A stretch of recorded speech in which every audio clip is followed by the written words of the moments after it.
Hello, dear Gravy Timmies, hope you are having a very festive month and welcome back to the Paradox Mega Campaign 2022, where we're having one nice time down in the lands of Chadwick. Nothing says fun like the Viking remnants hanging out in Italy. If for some reason you haven't seen the two parts before this, we have done CK3 obviously, EU4, and now we're in Vicky 2 and we'll take it on into Hoi 4, the finale.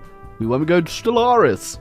Stop asking! Actually, no. If by the end of this video I have 800,000 subscribers, so you're all gonna have to hit the subscribe button twice right now, feel free, I'll go on to Stellaris. Anyway, on to the conversion. That's right, I pretty much didn't change anything. Oh boy, it looks so good. My favorite part is the fact that Hungary is here, but also right here. And good news, all of my Lithuanian fans, you're technically still alive. Very barely. So yeah, this is something very experimental for a mega campaign where I haven't really gone around and fixed up the map. Everything is exactly how you should have just, well, witnessed if you've just come from the other video. And the jewel of this horrendous world is the Empire of Chadwick, located in the Mediterranean and a bit outside of the Mediterranean. So, a cool thing about the converter now is you can actually merge it with your own version of HPM, which gives us way more options that are going to make this way more enjoyable than playing vanilla Vicky 2. It also means I actually merged it with my own version of HPM that I use for the Boca and multiplayer games that we used to play. So, yeah, I got a few more quality of life things that has been added, really. But who cares about that? Let's get into the madness. Oh, like the fact throughout entirety of our history existing in this one save, Elba was never colonized, apparently. Okay, I really hope I manage to colonize this before the AI gets to it. Right, now because we actually have the option to start where we left off in EU4, we are in 1806, which is 30 years before the normal start date in Vicky 2. I thought I might as well give it a few extra a bit of leeway here, just to see what happens with an extra 30 years with Vicky 2, and because there's a lot of colonizing still to do. Of course, we still have the New World under our belt, under our, I guess, semi-dominions of Canada and Louisiana. Whether or not we're actually going to go ahead and keep a hold of these, I'm not 100% sure, but as for the rest of the European colonies over here, again, not too sure if people will be able to keep a hold of these, but we'll find out, you know? It's all part of the mega pain fun. Alright, but first things first, I need to just fix everything, bring the armies home, find out where all the fleets are at, and just, oh, well, yeah, well, the fleets will be over here because that's where we left them invading the UK. I just got an army on the Channel Islands. I'm just gonna bring you guys home. Alright, so we've got no tech to do for a while, 1815, before we can even research anything, because obviously we are before the start date in Vicky 2, so for now, we're gonna focus on fixing up the realm, getting industrialization going, and rebuilding the army because I deleted it all at the end of EU4. I think our first priority as the Chad-Italian people may actually to be making the Chad Italians able to read. Yeah, we literally got a 3% literacy rate. That's not great. Okay, my allies, the Germans, who you may notice and remember are in southern France, are going to war with the French immediately. I mean, sure, why not? Oh, actually, I say sure, why not? I don't actually have an army right now. You'll have to give me a minute, Germany. Oh, wait, I totally read that wrong. The French are actually going in on the Germans to take their land back. Okay, I'm gonna help the Germans here. I don't know what it is, but I just have this overwhelming urge to keep this German abomination alive down here. Now, of course, industrialization isn't actually a thing yet. So we're going to be very limited on the stuff we can build for a while. So yeah, I'm not even... is anyone producing guns? Okay, so people in the world are actually producing guns, and I guarantee Scandinavia is about to become a very rich nation from it. As you can see, the French apparently had Hungarian friends. Now, I'm assuming, down to the fact there are literally no rifles in the world to really fund these armies, the demand is triple that of the supply. All of these armies can't be funded. So the stacks attacks and just dying immediately. Was essentially bankrupting the country at the very start of the game and arming all of the peasants in the country with sticks to fight a very dumb war, worth it just to take Hungarian Bosnia. I'm going to preemptively say, probably not. Yeah, by the way, if you were wondering exactly who the great powers are in the world right now, it goes Scandinavia, Lithuania. Well, Scandinavia has 7,628 prestige. I don't think that's right. Oh, yeah, I think they've probably got like an event or a decision that they can click repeatedly, and the AI is really going to town with clicking it. I should probably go fix that. Okay, so they can click the create the Baltic states button, and yeah, that they just click that endlessly, and the AI is going to town doing that. There you go. I have fixed the problem. The Baltic states have been released under Scandinavia as a little puppet, and hopefully they won't just spawn in infinite prestige. But anyway, the great powers list now customed and fixed. The Scandinavia is still number one. Then we got Lithuania. Then we've got me, the British Empire, which again isn't very British. It was formed by Ireland, but I'm not renaming them. Then we got France, Poland, the American Empire, which is actually still our friend, kind of like cordial relationship, you know, we're still hanging out. Please don't grow powerful and take me out. And then we got Hungary. Now there is a whole bunch of post-colonialism events and claims. So the US will want to expand west, much like real life, and all of our colonies will also get events to like break free. I don't even know when it happened, but it looks like Canada has already actually gone. I don't know if I had a choice in that or not. I probably might have missed that with the whole war with France. Yeah, but either way, I'm not really too interested in holding on to the New World anyway. I want to carve out a brand new empire today in the East. You know, maybe expand a bit more in Europe and tidy things up a bit. God, I don't even know how that happened, but the Ottoman Empire is here. Free. Thriving. I don't think that's probably gonna equate to much. They don't get calls or anything. I'm assuming they just came because, yeah, the Turks never really went west in our universe, did they?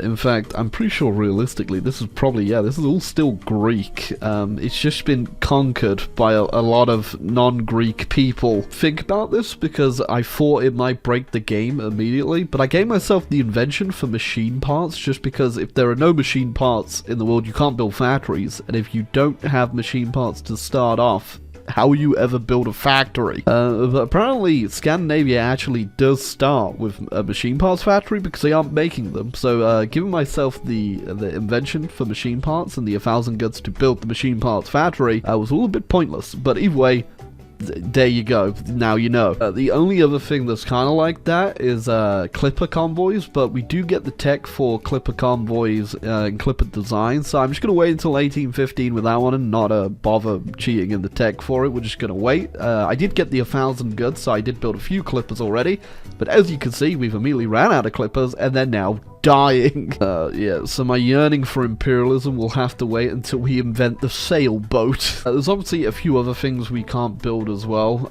Most importantly, we can't build ports right now.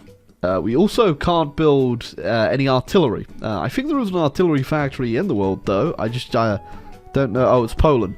Poland's funding global warfare, and also making a lot of money in doing so. The price of artillery right now is a bit insane, and the demand is even more insane. Interestingly enough, South Africa has broken free from Andalusia and is fighting their war of independence, so I'm going to fund them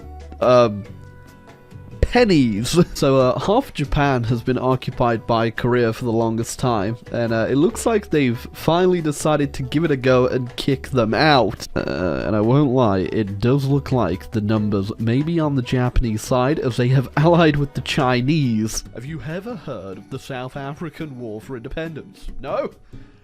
Normal! Now, Ghana, which has actually been very large for a very long time, even from CK3, is actually currently falling to reactionaries. Not too sure how that's going to go for them, but I will find out very quickly, I imagine. Oh,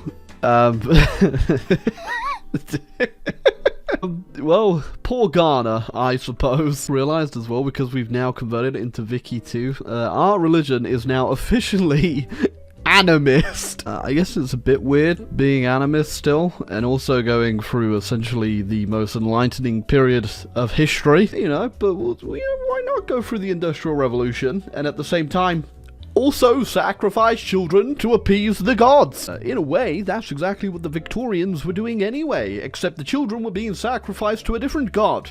The god of green money, capitalism. That's right, little Timmy. Get up the chimney and sweep. Officially 1815, so we can get started on doing a whole bunch of tech that is going to make our lives so much easier. We're going through our technology now, and our inventions are piling up, and the world economy may actually become a thing that exists, hopefully, from all this. I guess the really cursed thing is someone did the decision to actually build the sewers in EU4, so we don't have to worry about going all the way around Africa to get out east. Just in case you were wondering who was in charge of Australia, they put the name in twice. So my plan for the most part is focusing on the Indies. There's a lot of good resources over here that I want to take, and it's also an area just in general that's been free of European colonialism, so it is ripe for the picking, along with India. But I'm not too sure if I'm really gonna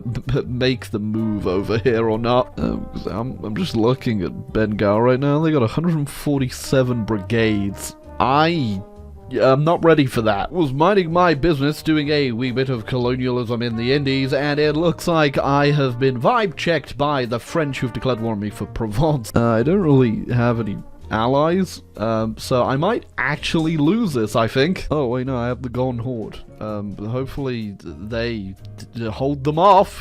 Hold them off! Made an ultimate death stack, and I'm just going to try kill these tiny French armies before they manage to link up and see. We managed to wipe piece of the French out. I would have loved to take something, but as you can see, they were pushing in, but I just won on battles alone, which, yeah, we're just going to take that for now, but I will remember this, France. I declared war on Thailand, technically, for Sumatra, and they sent their big brother, the Maratha Empire, over to come beat me up. That took a lot of infamy and a lot of sitting around waiting for them to actually accept the deal, but there you go. We are eating up all of this Asian land, and also rapidly running out of money, I see. Well, the French are back, and this time the second French liberation of Provence has brought the Germans along. I was your best friend! Your mere existence on this plane of reality is because of us! I do have the Polish on my side. I'm not too oh, they are. They have a border with the Hungarians. Okay, hopefully they keep them busy, and I'm just gonna do the same thing I did last time. But this time, I'm getting reparations from them. We have pushed the French back to where they belong. Hell. And I really have no idea what I want to do in this peace conference. Anything I really take from them is just gonna require more effort to hold as the 12th Battle of Provence happens. So I guess the only sensible thing we can do is go ahead and puppet Germany, which of course the French would gladly accept, as just like throughout this entire mega campaign so far, Germany is very easy to throw under the bus. God, just look at the shambles that is my army, because I have to mobilize every time to fight them off. God. They're growing. Asking yourself, why am I at war with France for the 4th billionth time? And it's simple. Polish liberation of Scandinavian Anhalt. The Polish aren't even in the war, funnily enough. King of Lotharingia rules over all the lands in the world with the same ethnicity, or so it seems. Perhaps in 10 years, Saigon will be the capital of... What the hell did they just... That is what they just did. Belgium has been birthed into the world. I don't even know how to process the fact that we are going to have to deal with a great power Belgium. Yeah, the French have demanded Savoy from me. I don't think they quite learned their lesson, the 12 other wars we've had so far. Am I being slightly petty by declaring war on Andalusia to make their puppets break free? Maybe. And is the reason I'm being slightly petty because my colonies all broke free, and my colonies are now killing each other too. But yeah, none of their colonies are breaking free, so I guess I'm gonna have to tip the scale a bit. I think I may have beat up Andalusia so hard, we're watching the collapse of Andalusia. I was gonna say, why on earth have they been released primitive, but considering they haven't really existed since the year 1200, it probably makes sense. I see the third liberation of the Belgian Rhineland is going pretty well for the French. The Indian War of Independence. Oh, India is trying to break free from Bangladesh. Please don't be angry at me in the comments. It's kind of funny there, India, because you appear to have taken Bangladesh with you, realistically. I think India might just have this in the bag, too. They've got all the darn troops, and Bangladesh ain't looking too good. Do they get... India gets all claims on India, too. 1881, and the scramble for Africa has begun. I'm celebrating by having a quick visit to Ghana. May have messed the borders up a little bit, but I'll come back and fix that later. I clicked an event and did that to Egypt. Oh no! That was not intentional. India actually did manage to win their War of Independence and immediately falling to Indian reactionaries. So, Hunan and we! I can straight up inherit South Africa. Yes. Why not? I really hope I don't get the event where they try to break free from me now. But we'll see. They already did it once, I guess.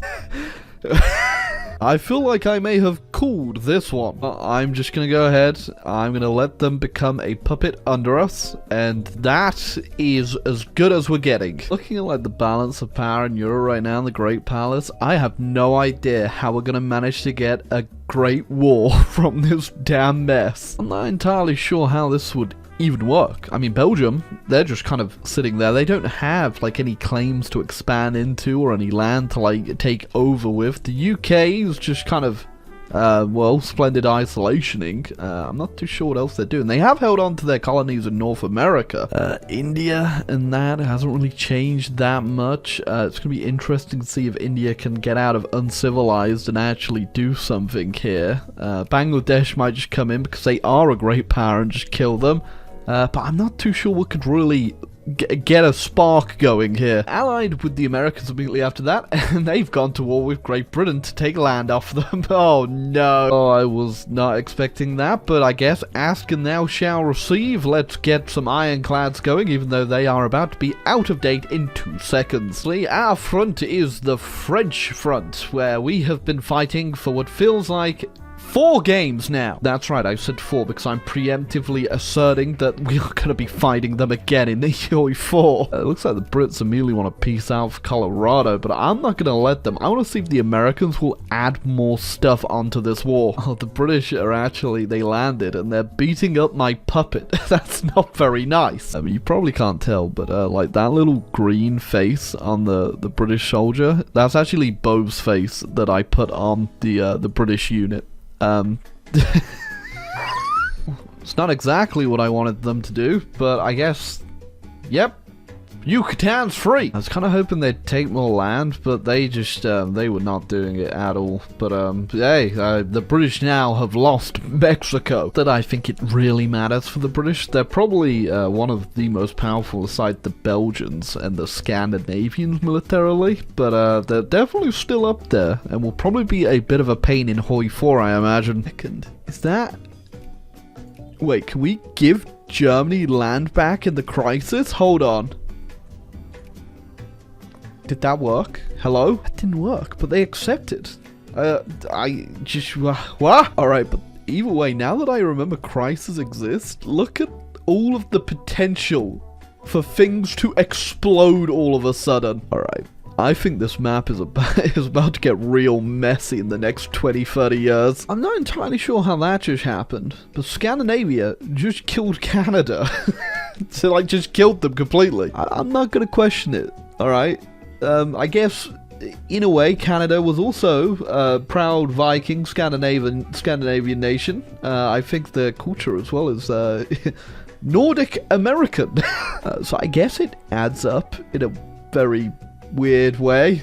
And yeah, okay, they're gonna have to fight to keep Canada, I imagine. That is our scramble for Africa over with. It's okay. Would have been a little bit better if the Sudan crisis didn't go down. The Great Sudan Incident. Realize because Grenada is, well, they're primitive, I can just protectorate them, and boom. No more Granada. I guess it's 5 infamy for the established protectorate Casus Belli. I might as well just do it on all of these guys, really. Are we about to have a world war over Pyongyang? Sadly, it was a white peace. No World War Pyongyang. At least not yet. Maybe by the time this video comes out. The sad thing is, I just lost my last colony, the Caribbean, because they became a great power. That's how messed up this world is. Of the revolt of South Sudan. Yes, yes, you can go free. No! I've just made it even worse. It put me to war with them anyway. The problem I'm facing with all of these crises is that I can't actually get one going to a great war, because as soon as I join a side, they just peace out. So look, Poland's on that side with the UK, and I think Belgium is also more in the side of the UK too, so we can assume they're going to go over there. So I'm going to click Scandinavia, and I guarantee they're about to peace out immediately. Have you heard of the 5th liberation of the Belgian Rhineland? If I can't get a Great War, and there's no way I can start a Great War, I'm just gonna go beat up Belgium, because I don't like it there. Sometimes you've just gotta be the bad guy, and considering I beheaded the Pope a few hundred years ago, I think I might fit the bill just right. If France can't liberate the Rhineland, I'm going to liberate the Rhineland. I'll call in all my friends. It's kind of like... Wait, I just noticed the Germans said no. Yeah, I think they broke free at some point. That's my bad. But once again, I've been stabbed in the back by the German. Maybe asking yourself, was that worth it? Nope. I did get events to ally the UK and Poland though, so... That's even less allies. That's even more allies for me and less potential for world wars. But at this point, I don't think there's gonna be a world war, like at all. There's just Colombia's a great power. Yeah, and kind of the longer I just kind of wait around, the more and more powerful I'm just gonna get. While the AI doesn't really get any more powerful. Yeah, the AI is not the best when it comes to Vic 2 and the whole Vic 2 part of the mega campaign. And my country's just been way too stable. The Empire of Chadwick has well and truly prospered, as you could probably tell from my industrial score right now. I've been on laissez-faire the whole time. I set up my original industry at the start, but then I've just let the capitalists take over, and the free market has reigned supreme. Yeah, but I think the Empire of Chadwick might have to leave it off here, and we need to go for a proper world war in the World War game. I guess technically we had a big war, which was with France and the UK, but that went pretty swimmingly. And then we helped France take this blob of Belgium. Now I definitely will have to fix some of the borders going into Hoi 4, because this is going to be an absolute mess and a half to convert. I won't do like the main things, like everything should still look the same, but like this part of Scandinavia and Poland, I'm gonna be real with you, won't make the final cut. In terms of what the factions will be like, because no one's actually flipped to any kind of radical parties or anything. We haven't had a communist, a socialist. We've had nothing at all. Everyone's just been way too stable. So I'm not actually too sure how that's going to end up looking. The Kingdom of America, probably the big country that's expanded, and Scandinavia too. Scandinavia has gotten a lot of land throughout this playthrough. They've lost a lot of land in Germany, but they did make up for it in Canada and in Africa down here. I, of course, have taken a whole chunk of Africa. I've got South Africa as a puppet, and we've taken pretty much over all of Iberia at this point, but I think I'll give all of this land to my puppet when we get into Hoi 4, which I still have. They're still doing well. Viking power. Yeah, I say they're doing well. We are quite literally still an animist state that is sacrificing people every year. Down here, we have Andalusian Australia, which isn't actually under Andalusian. They're free now, but they just kept the name because they liked it. Although they did get rid of the other Andalusian. It used to be Andalusian Australia. Now we're stuck with Andalusian Australia. Well, the British got British Australia over here. Not as impressive as Andalusian Australia. And yeah, I didn't even realize I owned this. I don't know when I got that, honestly, but I own Western Papo over there. It looks like Tane actually got a whole bunch of land themselves and became civilized, which is quite impressive, so I'll keep those guys around. And I obviously did a whole bunch of colonizing over here. Didn't get anything too crazy more. I was going to go for Vietnam, but they also civilized, which is pretty interesting. China, a bit of a battle royale. I haven't showed it off too much because no one's really claimed any power over here. There's been a lot of factions jumping in and out of them, but this is how it stands at the moment. Obviously, India, the major power, would be the Maratha Empire and Bangladesh. Actual India is still uncivilized, and they never really got too far to the civilization process. But the Maratha Empire, pretty powerful, and Bangladesh, like I said. Then, of course, we've got the Golden Horde, which really didn't do anything. But I didn't expect them to do anything this game anyway. I think they're really going to shine off in Hoi 4, though. I say shine off, we'll see. I'm not too sure how golden the Golden Horde will be, but I like to think they might be able to pull something out. And then, of course, back to Europe, where things have, they've definitely cleaned up a little bit. The Andalusians are kind of exiled into Portugal and then North Africa. Not that great. South America, all the puppets have been like freed. They're all independent now. It's a bit complicated because we're all the exact same map color. And then we've got Colombia freed, and then the Yucatan, who essentially Mexico, has been freed too. The British still own Deseret, which is just California, and they've got the Oregon Company over here too. And then poor Louisiana has been pushed pretty far west. Yeah, so I don't think it'd be any fun to keep going in Vic 2. This definitely needs a Hoi 4 game to get sorted out and get a real rumble going, that's for sure, because there is just a lot of chaos I can see being unfolded here. And the Empire of Chadwick has liberalized pretty far. We've given the people what they want, the right to vote. Benefits for their hard work, social security to fall back on for when the gods don't go our way because we haven't sacrificed enough children. But yes, the Empire of Chadwick survived pretty easy, I won't lie, but we're gonna see what happens when we go into Hoi 4. I might just have to switch it up a bit. Maybe we got a bit too liberal, you know? Maybe gotta bring it back to the old days where we beheaded the Pope. That sounds pretty fun. Yes, if you enjoyed this video and you want to leave a like, hit the subscribe button down below. Feel free to do so and carry on the mega campaign to the last moment, which will be Hoi 4. But until then, I gotta clean this damn map up.